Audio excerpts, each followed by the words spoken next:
Hi, my name is Francesca Panzica, and I decided to do my final project on social media and how it impacts people differently. I chose to interview different students around campus to ask them 3 simple questions. I asked them what their favorite social media was, why it was their favorite, and how often they use the social media. I kind of just thought it'd be cool to get a few just results from students around campus and just kind of see how social media impacted them, since that's what this final's all about. So here are the interviews. Yeah. My favorite social media is Twitter because there's both news and memes on it. Okay, so I probably use social media about every day, I think. And my favorite social media would be Snapchat because I just love communicating with my peers in a quick way. My favorite is Snapchat because I get to talk to boys. I use social media every day, and probably my favorite social media is Facebook, so I can keep in contact with my older relatives. I use social media every day. My favorite one's probably Instagram, just because you get to see what people are up to every day and see any vacations that any of your friends post about. I use social media every single day. My favorite form of social media would probably be Snapchat or Instagram, and probably just because I like visuals and I'm a picture person. Decided to do the topic on social media.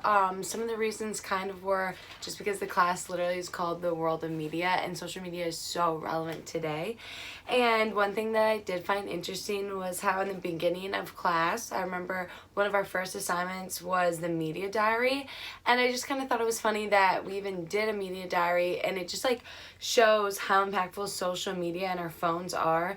If the class was if you wanted the class to record all the numbers, it's just showing how relevant this is. And it kind of just goes with my topic of how relevant social media is today. And Oxford Dictionary defines social media as websites and applications that enable users to create and share content or to participate in social networking. And I know in class we've talked about the definition of media multiple times, and there's so many different ways that you can define it. I just decided to show the Oxford Dictionary way.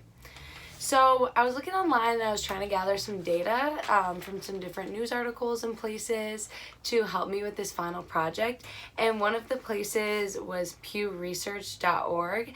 And this was an article by Aaron Smith and Monica Anderson. And they conducted a trend data survey about the social media use in 2018. And so this was a trend data from 2012 to 2018. And it was super cool. So I'm going to insert that right here for you to look and see. And as you just saw, the social media, it was all at an upward slope.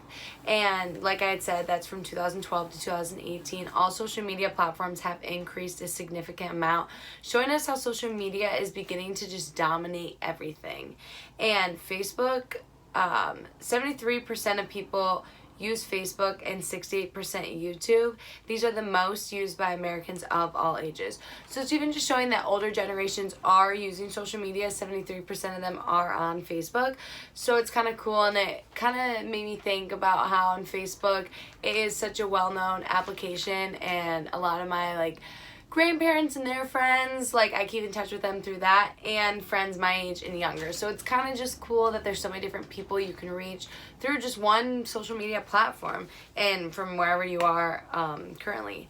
So with younger Americans ages 18 to 24, 78% of them use Snapchat, and 71% of these people use the platform multiple times per day. So it's kind of crazy to think that people are going onto an application multiple times per day and they're seeing these things. So that's why I think that social media is expanding, and it's just becoming such a great place for businesses to advertise and do things like that, because of when people are on Snapchat and they'll be sending the pictures in between a certain amount, I think they require to do an advertisement or something. So it's kind of cool that companies can advertise through take advantage of this platform.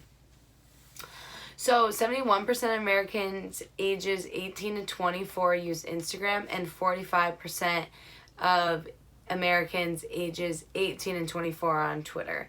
So all of these numbers are increasing, it showed, and they will continue to increase in years to come, is what they predict, which is pretty cool.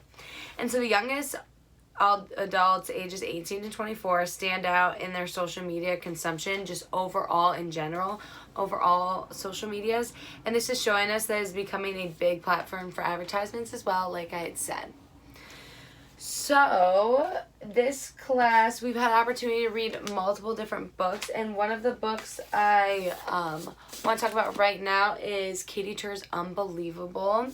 And so throughout this book, she talks about how social media played such an impactful role towards her experience when she was reporting the Trump campaign.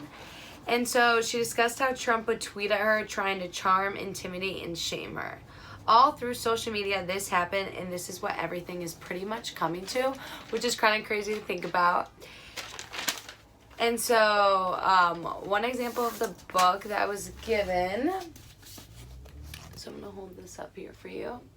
So it was when Trump tries to humiliate her by kissing her on the way into the Morning Joe and then bragging about it on air moments later. But right after that, he began to attack her in 4 tweets within 4 minutes, calling her third-rate, incompetent, and dishonest. This is just showing how fast social media allows you to post things in a negative or positive way, depending on how you want to perceive your message to be. So another book that we did talk about was Like War, and this was a really good book. It's kind of cool. It shows a few of the different social medias. So this one's a very recent one, and I really did like this book. This book talks about how social media and it impacts. It's showing how Trump, ISIS, and Russia have mastered the internet as a weapon. This book is discussing the modern aspect of social media. And one of the quotes that I found when I was looking up the different things was from the Washington Post. And it said, "This book is a map for those who don't understand how the battlefield has already changed." So it's kind of cool that it's saying, like, this is a map for you to, like, understand social media. And, like, for those of you that don't understand that social media is kind of taken over, this is a way to better understand that. So the book even begins with Trump's first tweet in 2009, and it's just showing throughout how Trump uses social media in his favor and to bring attention to him. So there's so many different ways you can use social media, even just keep in touch with friends to get yourself out there. So it's pretty cool. So another book that we read during the semester that is relevant to social media is The Image. This book mainly discusses pseudo-events. A pseudo-event, as we've talked about many times during class, is an event or activity conducted for the purpose of media publicity. The book was written before Twitter and different social medias, but the author managed to predict them and still understand the reality of the fact that social media is going to be taken over eventually. Obviously, this class is called The World of Media, so we're obviously discussing social media and media in general and how it impacts us a lot. There's been other useful classroom materials, such as the Washington Post article that I will put right here.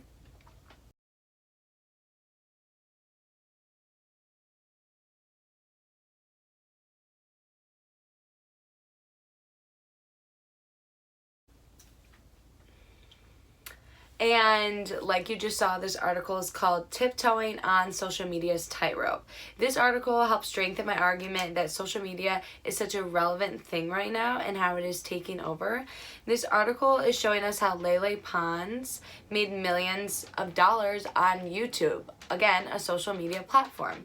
So it's kind of cool that she could kind of get a career out of this. And I know there's so many different YouTubers that have a career from these YouTube platforms. It's kind of crazy. And so it was really cool.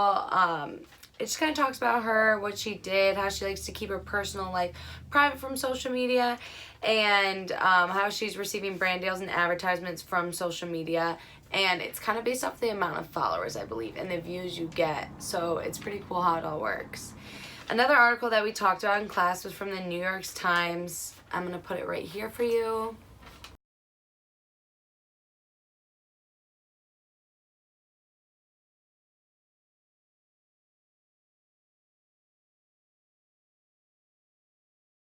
Just saw is called High Schools to TikTok, We're Catching Feelings. Many teens love TikTok application, and it shows how students have begun to film them in classrooms. I, for one, love TikTok. I guess I didn't have it when I was in high school. I never really used it. I think it was Musical.ly then. I'm not 100% sure. But it is a super cool platform, and I think it's a super fun way for people just to make quick little videos, kind of fun, dancing, singing, and that's really cool as well, allowing different businesses to put advertisements on there and kind of just like take advantage of that platform for themselves also. And it was kind of funny article, and I liked how it said, like, is school beginning to become fun? Like, we don't know. Because of these TikToks, people might enjoy school more.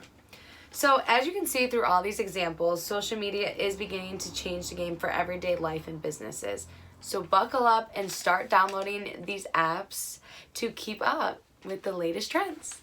Thank you. Again, I am Francesca Panzica, and this is my final.